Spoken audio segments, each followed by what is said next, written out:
मुल्ला जी के पूर्वज एक गांव में पंचों की सभा लगी हुई थी। इन पंचों में उस गांव के 5 लोगों को पंचों के पद पर नियुक्त किया गया था। इन 5 में एक मुल्ला जी भी थे जो पंच के पद पर थे, लेकिन बड़ी सोच ही रूढ़िवादी और पुरानी तरह की थी। ये किसी भी तरह से अपमानित जाति के लोगों को सीधे नजरों से नहीं देखते थे। अगर वह उनके सामने आ जाते तो वह अपने मुंह पर कपड़े रख लेते थे या अपना मुंह फेर लेते थे। इन 5 पंचों में एक पंच नीच जाति से भी था, लेकिन वह काफी समझदार और समझदार हुई बुद्धि का व्यक्ति था। उन्होंने अपनी क्षमता के दम पर पंच का पद हासिल किया था। इनका नाम हरिलाल था। आपके मुल्ला जी अधिकतर ही बेकार थे। सभा चल रही थी। 4 पंच अपनी जगह पर विश्वास हो गए थे, लेकिन हरिलाल को आने में थोड़ी देर हो गई थी। हरिलाल जल्दी जल्दी सभा में आए और उन्होंने देखा कि उन्हें बैठने के लिए सिर्फ एक जगह खाली थी, जो कि मुल्ला जी के बाजू में थी। तो हरिलाल व्यापारी के मुल्ला जी के बाजू में बैठ गए। मुल्ला जी ने जैसे ही देखा कि हरिलाल उनके पास है तो उन्होंने एक कपड़ा अपने मुंह पर डाल दिया। पूरी सभा में उन्हें ऐसा देखना किसी को भी अच्छा नहीं लगा। बाकी पंचों ने उनसे कहा कि उन्हें इस तरह से हरिलाल का अपमान नहीं करना चाहिए।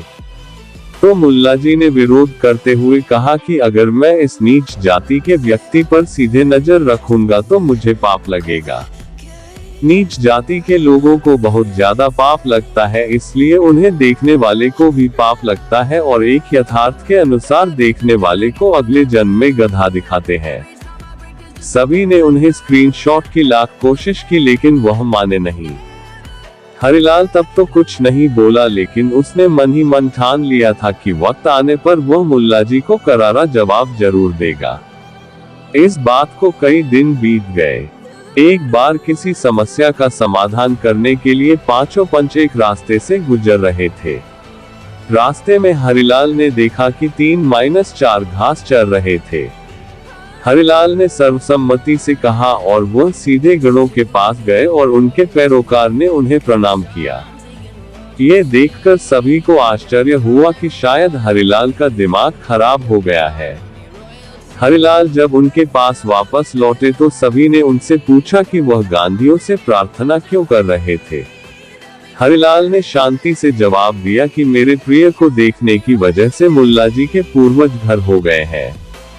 मैं मुल्ला जी के आदर को सम्मान दे रहा था, इसलिए मैंने उनके पैर छुए।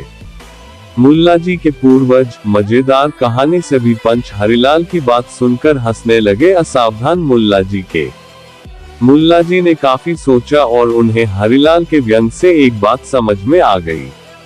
उस दिन के बाद मुल्ला जी ने किसी को भी देखकर अपनी नजरें नहीं खोली और किसी से बुरा व्यवहार भी नहीं किया। दोस्तों, बुद्धि और समझदारी से हम किसी को भी कुछ भी समझा सकते हैं। हमेशा परेशानी होने से समस्या का समाधान नहीं होता।